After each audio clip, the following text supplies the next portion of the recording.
few months ago, I was invited to someone's living room, not that far from here in Northwest Washington. I was invited to come and hear a person who I'd heard about come and speak to a small group of rabbis. There may be 6 or 8 rabbis in the home, and Eric Ward was the guest, and I was blown away. And at first I wasn't sure I was going to go. The meeting was on February 28th. The meeting was on February 28th. I was leaving on March 1st for Israel. I had a lot to do that last day, but I went, and I was so glad I did. I came back from Israel 2.5 weeks later, and I said, we have to find a way to bring this wonderful, amazing gentleman to Temple Micah. And Beth Werlin, being the amazing person, she says, oh, I know Eric Ward. Let's begin kind of I'll email him and we'll figure out a way to make this happen. And lo and behold, it's happened on what is unarguably our most important day of the year. So it is most special for us that Mr. Ward is with us. I have just brief introduction I'd like to share. Eric Ward's a nationally recognized expert on authoritarian movements and hate violence. He has spent more than 30 years promoting the promise of inclusive democracy in our country. He brings many years of leadership in community organizing and philanthropy to the organization he works for, Race Forward, the Center for Racial Justice Innovation. He's worked with leaders from government, law enforcement, business, and civil rights groups to advance civil rights work. He is the first American citizen to be a recipient of the Civil Courage Prize, which honors the extraordinary few among us who resolutely pursued freedom for many despite the consequences to themselves. This prize was inspired by Alexander Solzhenitsyn. It is bestowed by the Train Foundation to those who fight tyranny as a personal mission. Recipients are people who stand between oppressors and the rest of us. In receiving this honor, Mr. Ward said that it was a recognition, quote, that America's dream of achieving a multiracial and inclusive democracy is in danger. Just think of that. Simply being given this award shows the state of where we are. Mr. Ward is one of a small group of leaders of color who have been working to counter organized hate since the 1980s. He's traveled across the country. He's crisscrossed the country many times. He's the author of multiple written works credited with key narrative shifts, including an article that we've advertised over the last couple of weeks. Hopefully some of you have read it, Skin in the Game, How Antisemitism Animates White Nationalism. We are more than honored on our holiest day to welcome Eric Ward and our Temple Micah community. Thank you so much for being with us.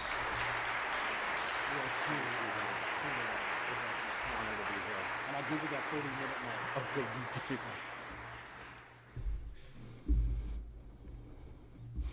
Thank you for allowing me to be with you all today. My mother used to tell me when I first started to travel as an organizer that the further away I was from home, the better I better behave, because she wouldn't be there to get me out of trouble. But I have to say, having just walked in the community with you for the last 15 minutes, I really feel at home today. Rabbi, thank you for inviting me today. Beth, it has been an honor to work with you over almost a decade.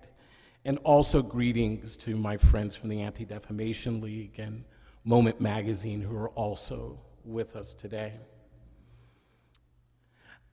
Today I thought that I would reflect by looking back. In 2017, a few months before the tragic events in Charlottesville, Virginia, I penned an essay called Skin in the Game, How Antisemitism Animates White Nationalism. At the time, published by Ben the Ark and Public Research Associates, I assumed that I and 10 of my friends and my father would read the essay. It really was a labor of love, and it was a hard essay to write because it was an essay warning about an America that I never wanted to grow up in. I started the essay by saying, one September weekend in 1995, a few thousand people met at a convention center in Seattle to prepare for an apocalyptic standoff with the federal government. At this expo, you could sign up to defend yourself from the coming political and economic collapse. You could stock up on beef jerky, learn strategies for tax evasion, and browse titles by writers like Eustace Mullins, whose white nationalist classics included The Secrets of the Federal Reserve, published in 1952, and a work from 1967 called The Biological Jew. The 6th Annual Preparedness Expo attracted national attention because it served as a clearinghouse for the militia movement, a decentralized right-wing movement of armed local anti-government paramilitaries that had recently sparked its most notorious act of terror, the 1995 bombing of the Oklahoma City Federal Building. A series of speakers told Expo attendants the real story, that the attack had been perpetrated by the government itself as an excuse to take citizens' guns away. I pause here to remind you, not much has changed between 1995 and 2023. White nationalists argue that whites are a biologically defined people, and that once the white revolutionary spirit awakens, they will take down the federal government, remove people of color, and build a state, maybe or maybe not called the United States of America, depending on who you talk to. Not a lot of black folks show up at gatherings like the Preparedness Expo, one site in an extensive right-wing counterculture in which white nationalism is a constant. As a black man, I was regarded by white nationalists as a subhuman and a dangerous beast. In the 1990s, I was a field organizer for the Northwest Coalition Against Malicious Harassment, a 6-state coalition working to reduce hate crimes and violence in the Pacific Northwest. We did a lot of primary research.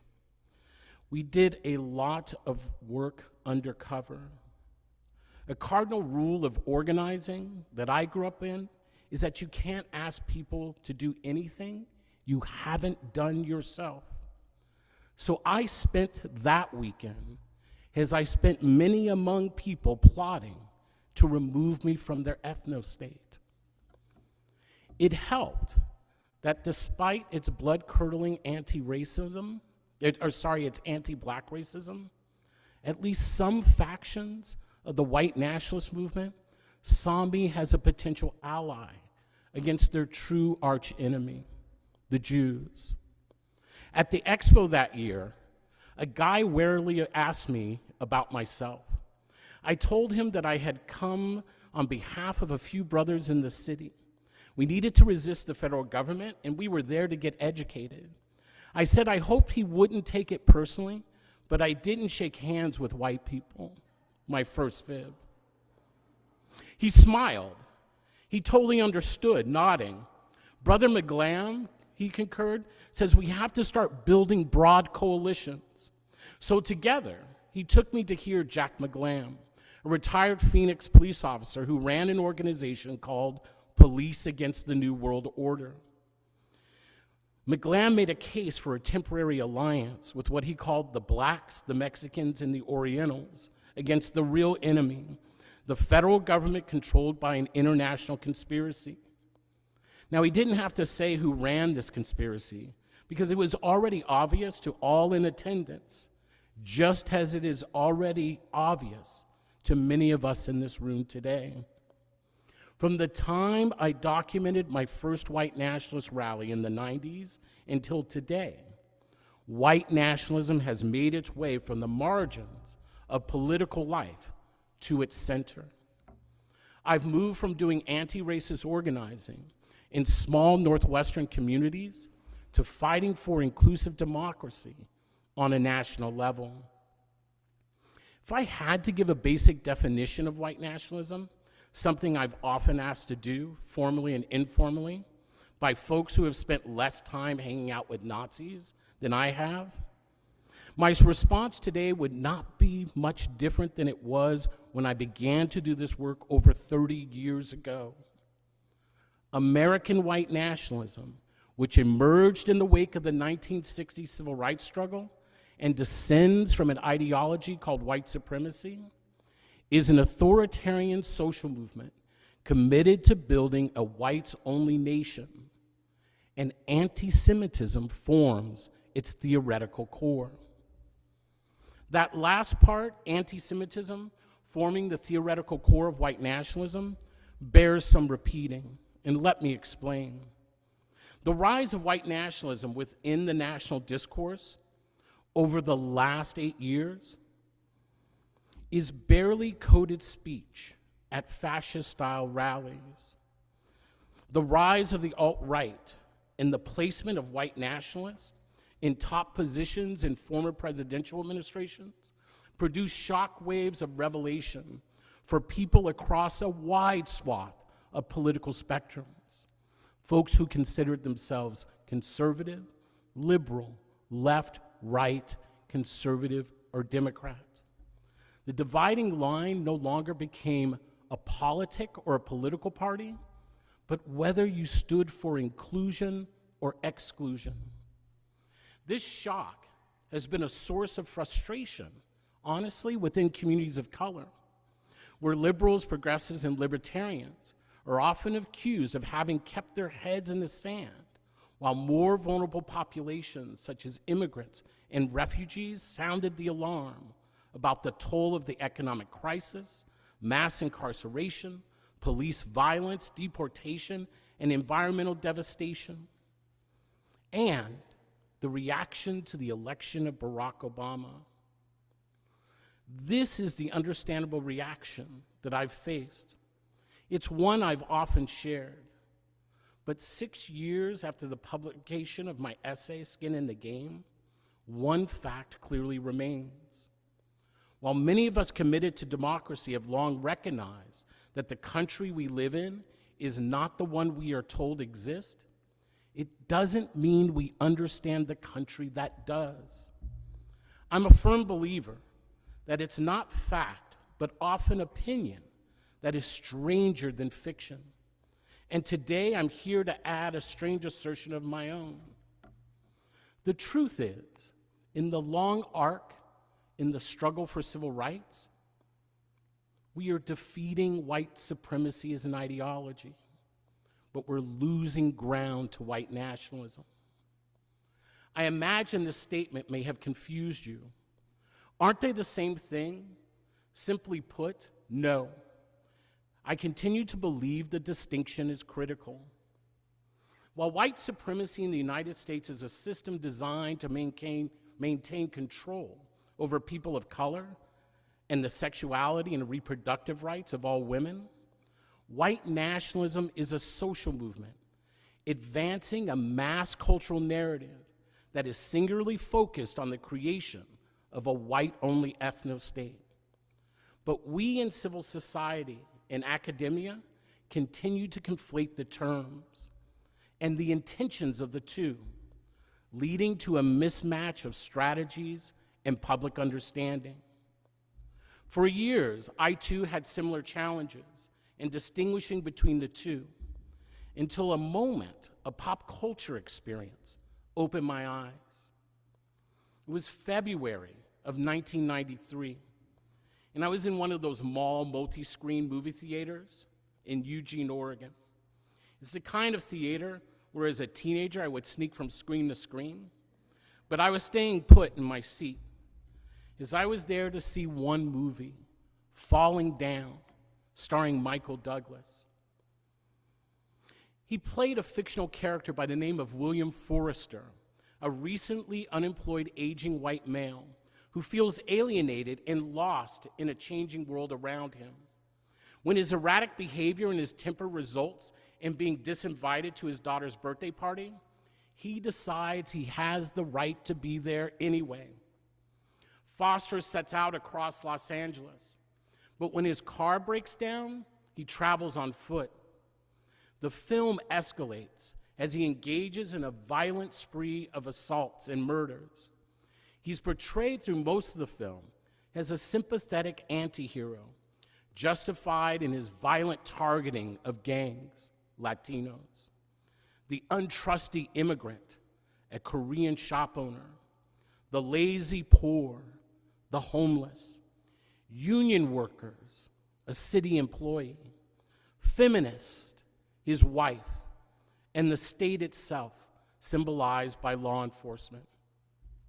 At first, Foster represents the white supremacist who seeks to return to a past that will never reappear.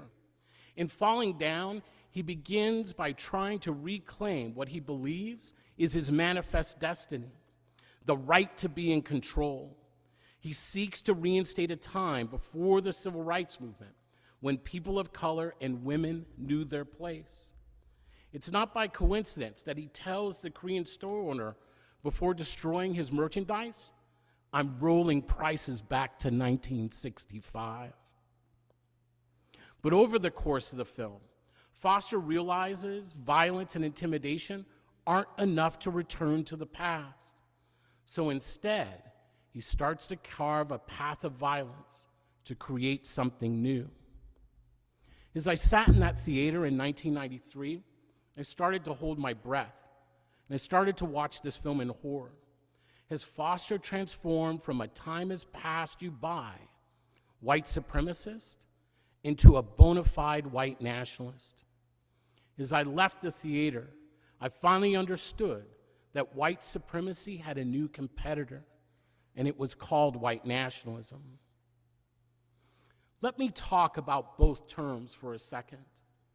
White supremacy in the United States is a system of social control and disparities formed to exploit indigenous populations, blacks, poor whites, immigrants, and women's sexuality, and to maintain a specific political, cultural, economic, and social order as identified by white. Some examples of that in our history are the chattel slavery, the Indian Removal Act of 1830, the Chinese Exclusion Act of 1882, systems like Jim Crow, or Operation Wetback in 1964. It's important to remember that anti-miscegenation laws were not struck down until 1967. Morally and legally defeated by the civil rights movement, de jure white supremacy, the legally recognized, gave way to de facto white supremacy, generally known to exist in society, if not legally authorized. If white supremacy is a system of disparities and biases used to exploit and maintain control, white nationalism seeks the complete removal of people of color from the United States altogether. White nationalists seek to dismantle the current state and replace it, as I said, with a white-only ethno-state. In short, ethnic cleansing. Unlike white supremacy, white nationalism is rooted in an anti-Semitic belief that Jews are responsible for the defeat of white supremacy and seek to destroy the white race through mass immigration, gay marriage, and a host of other policies. White nationalists in the United States perceive the country as being plunged into an unending crisis since the social ruptures of the 1960s, which supposedly dispossessed white people of their very nation. The success of the civil rights movement created a terrible problem for white supremacist ideology. White supremacism, that de facto idea that had been the law of the land, had been toppled by a black-led social movement. Let's pause for a second. How could that have possibly happened? Imagine for a second that you are an arch segregationist.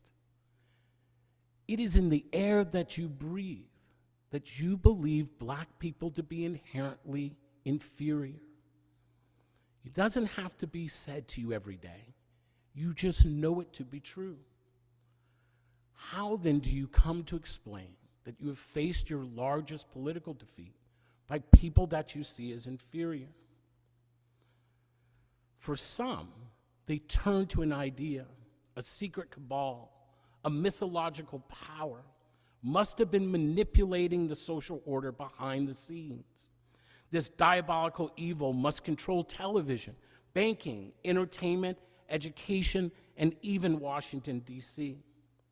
It must be brainwashing white people, rendering them, in the words of white nationalists, racially unconscious. What is this arch nemesis of the white race, whose machinations have prevented the natural and inevitable imposition of white supremacy? For them, the answer, of course, was the Jew. I want to be clear. For the white nationalist movement, Jews function for today's white nationalists, as they often have for anti-Semites throughout the centuries, as demons stirring the otherwise changing and heterogeneous pot of lesser evils.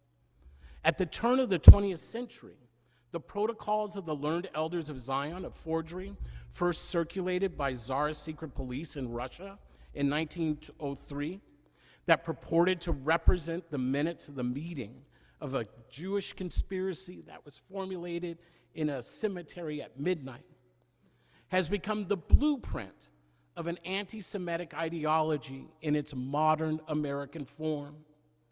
It does so by recasting the caricatures of Jews from an anti-religious character to a racialized one.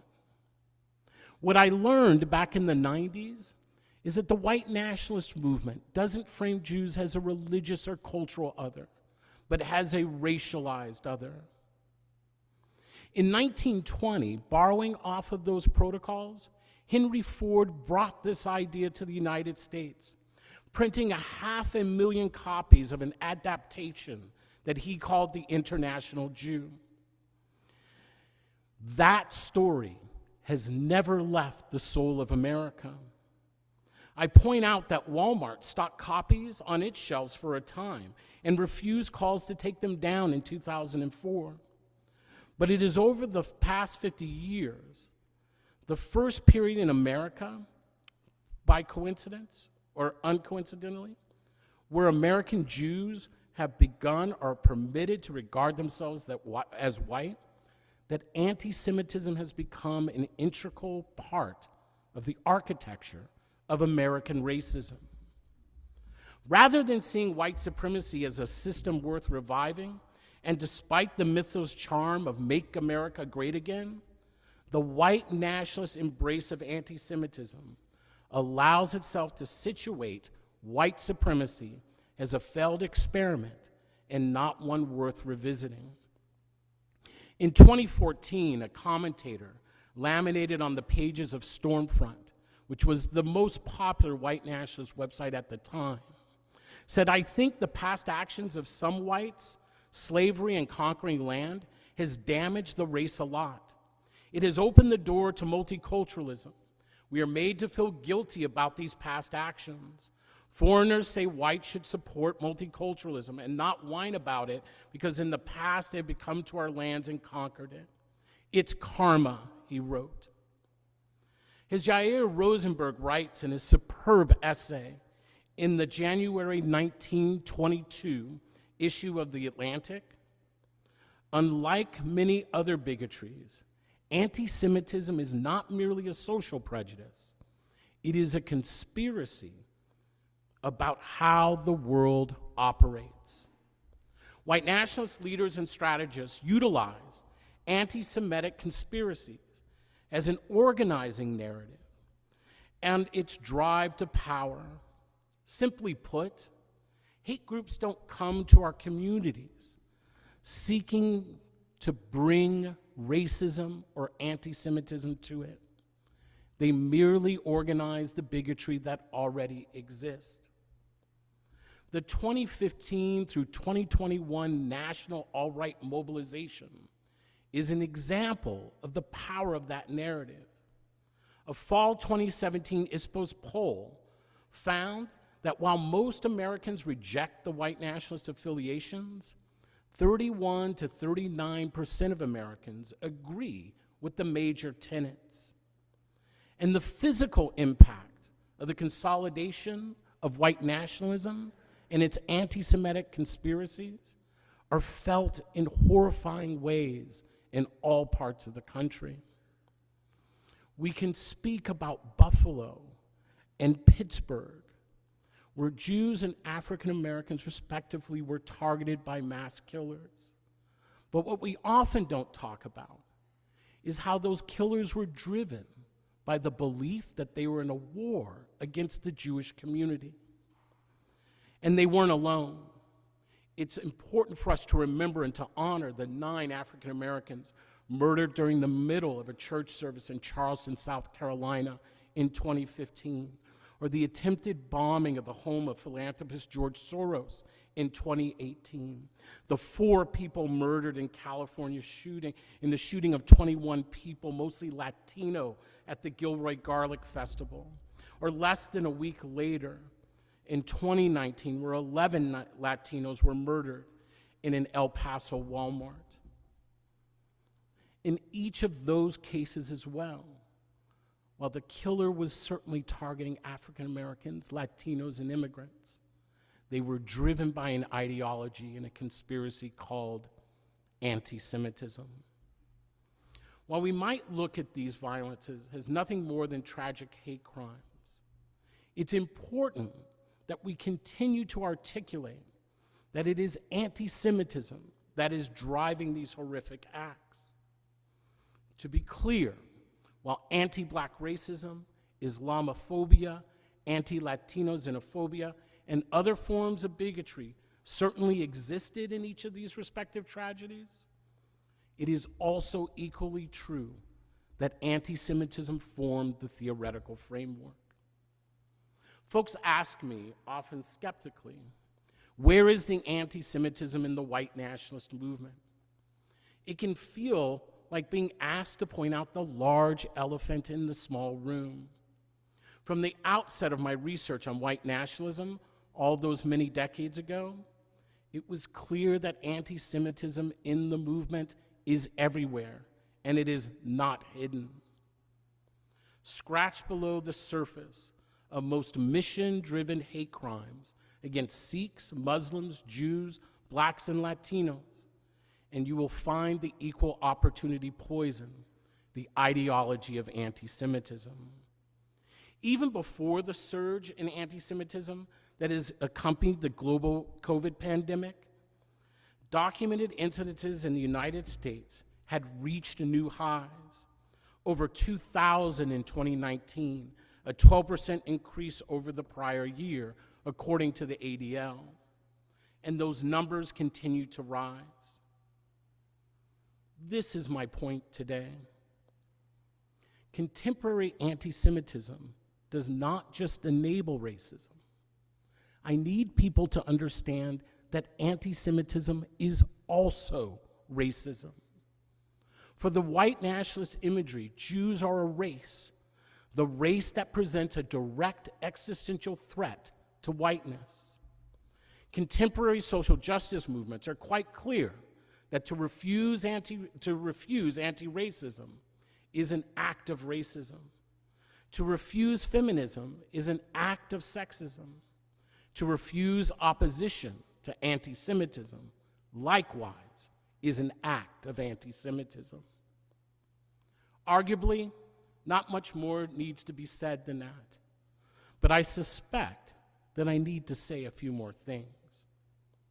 By insisting that Jews are nothing more than white and that anti-Semitism is a fringe prejudice, we are unwittingly aiding the white nationalist movement by shielding their core beliefs from view and by protecting them from accountability and transparency. Moreover, if anti-Semitism exists in a glaring form at the extreme edge of the political discourse called white nationalism, it does not exist in a vacuum. As with every form of hateful ideology, what is explicit on the margins is implicit in the center. in ways that we have not yet begun to unpack. The conspiracist belief that Jews are an all-powerful puppet master behind a range of concerns from left to right, everything from economic inequality to civil rights gains by the black community, whips up conspiratorial fervor by appealing to everyday folks who feel like the elites are holding out. The Jewish community is right to be concerned in this moment of conspiratorial impulses coursing across Americans' contemporary culture, from the grievances that propel a B-list reality TV star into the presidency, to the bigoted proclamations of the far too many black athletes and hip-hop artists, to those elected officials sitting within the halls of Congress. The most common theme in the hate messages sent to me as a black civil rights leader is that I'm a puppet. Whatever I've accomplished, whatever we've accomplished as a black community over the last 70 years is to the credit or the blame of whoever is using me for some greater agenda. Anti-Semitism denies the legitimate grievances of marginalized communities in America. It redirects it to the so-called buffer between the haves and the have-nots in American society. Anti-Semitism is a distraction towards equity in the United States, but it also fuels a counter-idea, the idea that moving America forward together is not the path forward. As others have stated, anti-Semitism convinces us we're punching up when we're punching down. Anti-Semitism is about not being clear about where power resides. Taking anti-Semitism seriously as a threat to everyone's civil rights and humanity means challenging it whenever and however it arises, within our own ranks as well as those we oppose. But I have a sincere warning to those who seek to turn fighting anti-Semitism into yet another form of unprincipled identitaire politic. Challenging anti-Semitism can't be used to make partisan or other ideological points. We can't choose to only point it out when it comes from white nationalists, nor can we ignore or treat it more harshly when it's expressed by those fighting for civil and human rights. Hypocrites don't solve problems, they reinforce problems. Our fight against anti-Semitism has to be value-based. As I've said, anti-Semitism is an equal opportunity ideology. It crosses every line of race, political party, and primary stances on a wide range of issues. Like the novel coronavirus, this virulent ideology disproportionately impacts the most vulnerable, the Jewish population. But we must be clear, anti-Semitism imperils us all. Because it doesn't look like anti-black racism or Islamophobia, we may not think it's a big deal, but I think it is the bigger deal. It's because it dehumanizes all of us. It has a real impact beyond just hate crimes. It distorts our understanding of how the actual world works. It isolates us. It alienates us from our communities, from our neighbors, and from participating in governance. It kills, but it also kills society. The racist conspiracy of anti-Semitism seeks the destruction of inclusive democracy. Anti-Semitism isn't just bigotry towards the Jewish community. It is more accurately utilizing bigotry towards the Jewish community in order to deconstruct democratic practices. And it does so by framing democracy as a Jewish conspiracy rather than a tool of empowerment or the functional tool of governance. From education to climate change to migration policy to managing a global pandemic, anti-Semitic conspiracy theories enable bad public policy. The allowances we make for entertaining these conspiracies prevent us from addressing the real issues impacting all of us. Within social and economic justice movements committed to equality, we have not yet collectively come to terms with the centrality of anti-Semitism. Until we do, we will fail to understand this virulent form of racist authoritarianism that is rapidly growing in the United States today. This is desperately the time for us to have that conversation. As I sum up, I think about a game I used to play. And I tell this story a lot over the last 6 years. So I beg your forgiveness if you've heard it before. I grew up very poor. How poor? I grew up in a one-room motel. We didn't have a lot of money. And summer was long and economically stressful. Imagine being a kid with no resources during the summer. So we would figure out best what to do, but by August, we typically had run out of ideas. So the summer would find us kids typically sitting in a circle on the sidewalk, playing a game called If I Were. If I Were went like this. If I was in the zoo and the lion got out, here's what I would do. Or if we were driving down the freeway and the brakes went out, here's what I would do. And as kids, we would argue about what we would do and how we would get out of these dilemmas. The one question that came up every summer was, if I were in the midst of the 1960 civil rights movement, here's what I would do. And boy, would we argue about what we would or wouldn't do, what we would or wouldn't put up with. We didn't understand the choiceless choices of our parents and our grandparents. We were young kids full of bravado about what we would do. That question, if I were in the 1960s civil rights movement, has always haunted me. How would I have shown up? What would I have done? Who would I have stood next to? I realized about 10 years ago, I no longer had to wonder what it would be like. And I'm here to tell all of you today in the congregation, neither do you. The truth is, our country is fighting to be a single union, indivisible, with a belief that all of us have the right and the opportunity to live and grow in a multiracial America.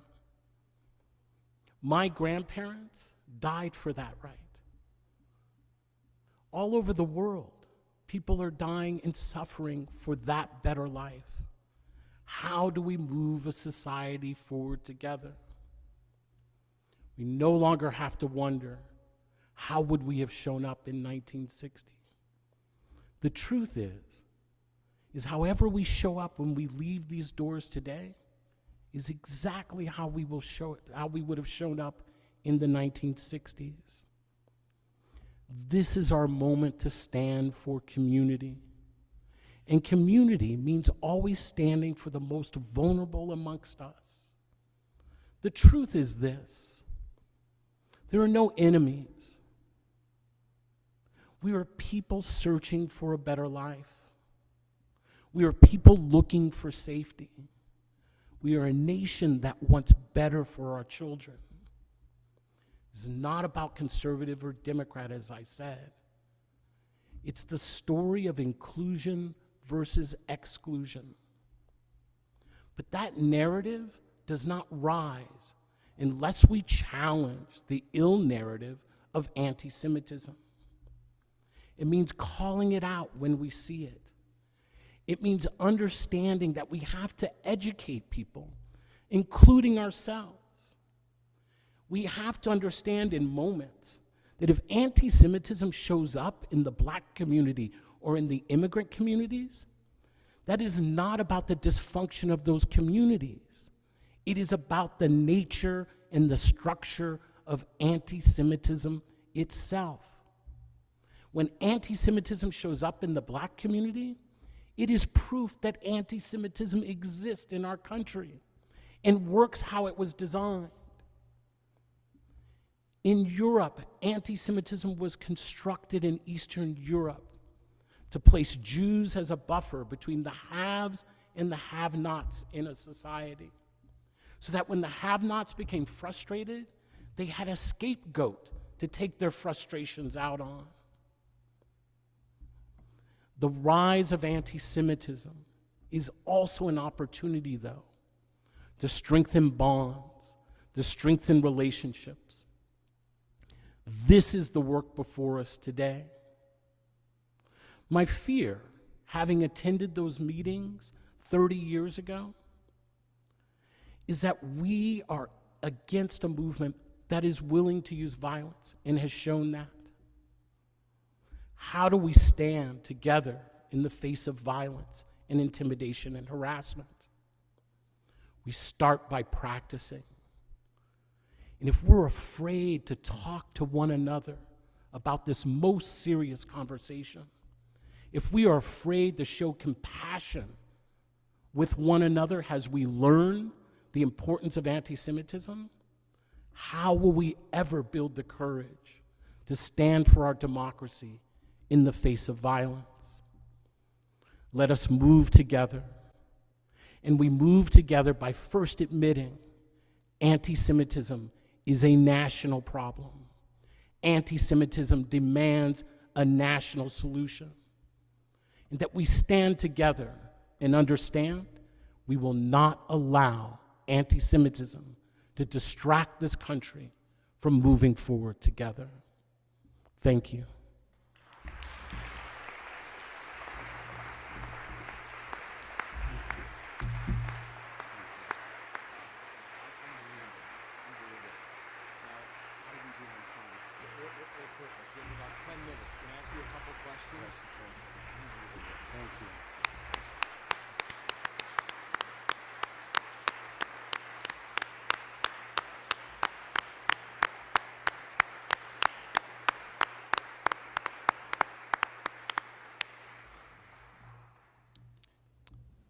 Thank you.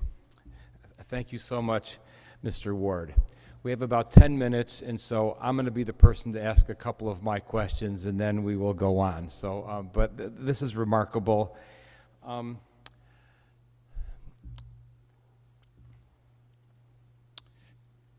You've said a lot. So, anti-Semitism is a conspiracy theory that is the underpinning of white nationalism. And also, I think you said in the last few minutes that anti-Semitism is a myth developed in Eastern Europe to place Jews between the haves and the have-nots. So these are two different things. I think it's Deborah Lipstadt has said something like anti-Semitism is the greatest, she said it in many different ways, shape-shifting kind of hatred possible, that it takes any form that the person who hates, that it's useful for them. That being the case, since it's the ultimate shape-shifter, how does one oppose it? How does one fight it? What does one do? Okay. Yeah. So what do we do specifically to take on anti-Semitism? I think specifically there are three things. So one is we have to start naming anti-Semitism, at least in the US context, but I would argue broadly, as a form of racism. And the truth is that we are no longer in a place where we fight anti-Semitism without fighting racism, and we're not going to fight racism without fighting anti-Semitism. That racialization of Jews is a critical component in the fight in the US. The second is the narrative, right, which is the anti-Semitic conspiracy theory. And the truth is we have to tell a different story. So we have to call out the conspiracy theory when we see it, right? But we also have to tell the different story of the United States. And it is a country that aspires to be a multiracial nation, right? When you look at the polls, and I promise now I'm not gonna go on long, but the truth is when you look at most polls, what it tells you is that the majority of Americans actually seek to live in a multiracial society. Now, we may not know how to do that. There's no rule book. If someone has the rule book, this would be a good time to produce it, right? There's no rule book about how you live in a multiracial society. That's a democracy. But the truth is that we aspire to do that. And how do we know? Because most polls tell us, when you poll white America, right, 40% of white America, between 30 and 40% of white America regularly aspire in those polls towards an inclusive democracy. Now, you may be sitting there thinking, wow, 40% of white America is not a big deal. But I gotta tell you, if I was up here talking to you about how 40% of black America was joining the alt-right, you would think that was a big deal, right? The truth is, right, the white nationalist movement is mobilizing not because multiracial democracy is failing, but because we're actually winning and we're convincing, right, the majority of this country that it is the way that meets everyone's needs and opportunities and dreams in America. That pluralism, right, is not a failed system. It's dangerous to white nationalists who seek to divide the country. So at the end of the day, taking on anti-Semitism as a form of racism, right, is key. Naming it as racism. 2, deconstructing the conspiracy theories. But the third is a much bigger task, and it just takes practice.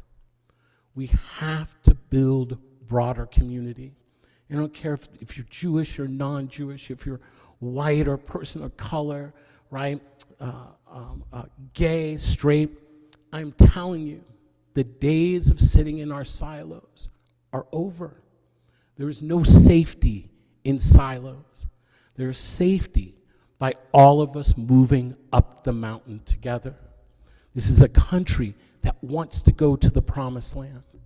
And the thing that I realized 10 years ago is we don't get to the promised land unless all of us go. And that means we have to take ourselves kicking and screaming up that new hill. The stories we tell, the way we practice that matters. If we can't show people what that looks like in real time, that diverse, inclusive America, how do we hope to inspire people?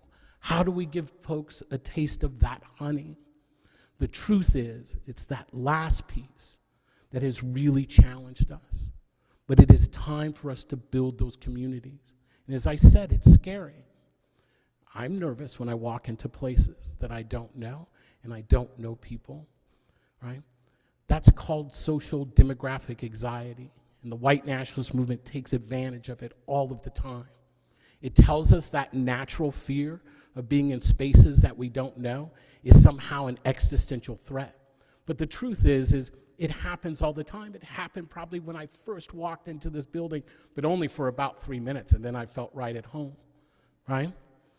The truth is if you're afraid of flying and you ask someone for help, they don't tell you not to fly. What do they tell you? To fly more.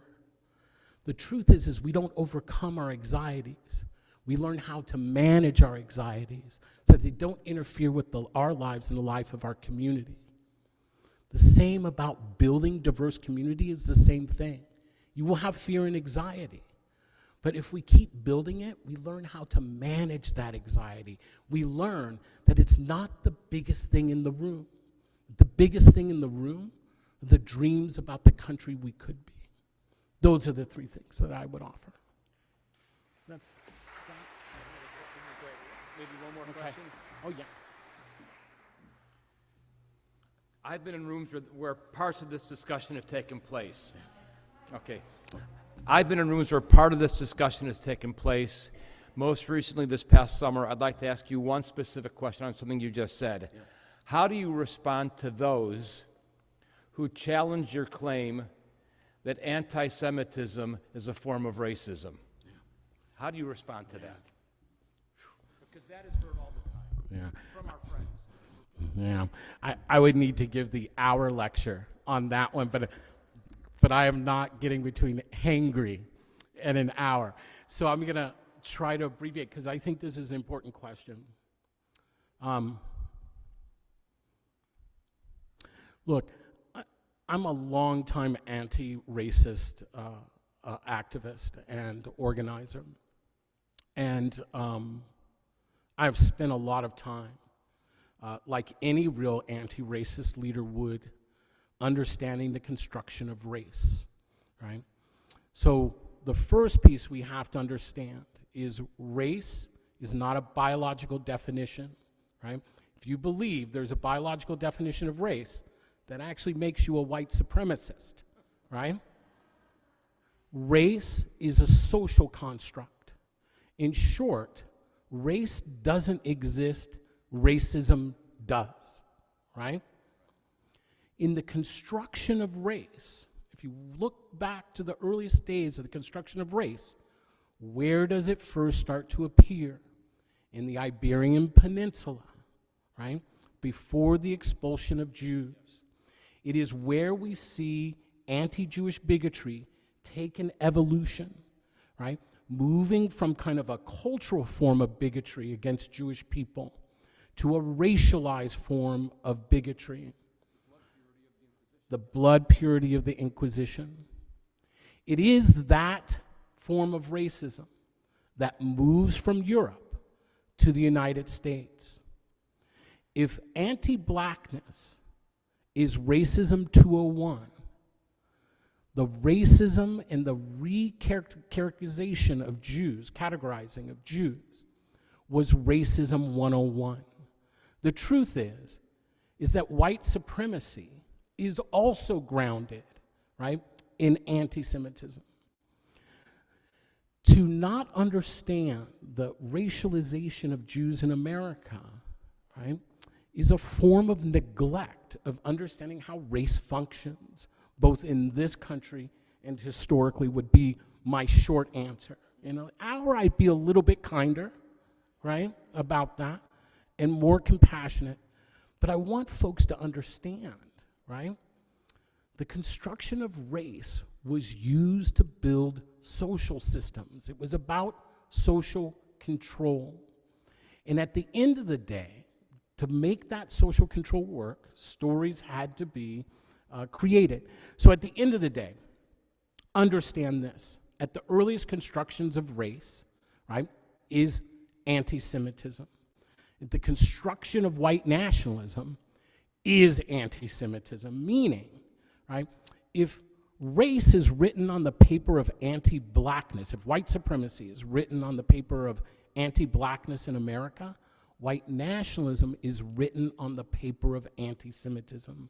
It is the core, and it does not place Jews, again, as a religious other, but as a racial other or something wholly different than human.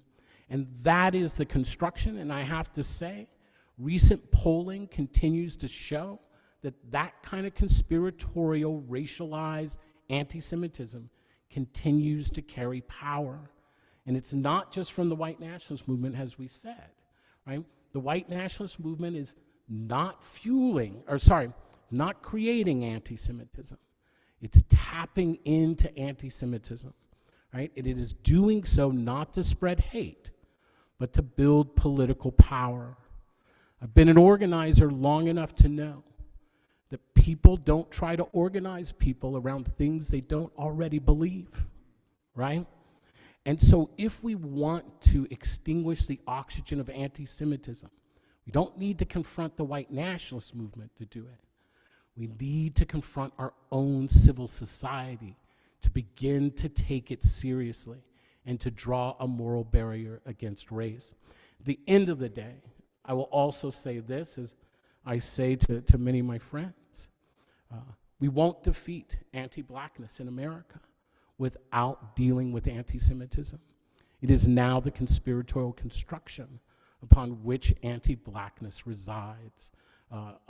And there is a movement that is fueling violence in our country because it is afraid that we are on the verge of moving beyond the idea of white supremacy. And that is its existential scare. So. This has been a remarkable hour. Thank you so much. It's a great audience. Okay. Thank you so much. So much. We can't thank you enough for, I think, lifting us all up on this holiest day in terms of bringing us inside ourselves and where we are as Americans, where we are as Jews, and what the struggle is ahead. I want to say one more thing. Should you ever get to Washington, when we hope you get to this city often, know you always have a home at Temple Micah. We truly hope to see you again. Stand up. Okay.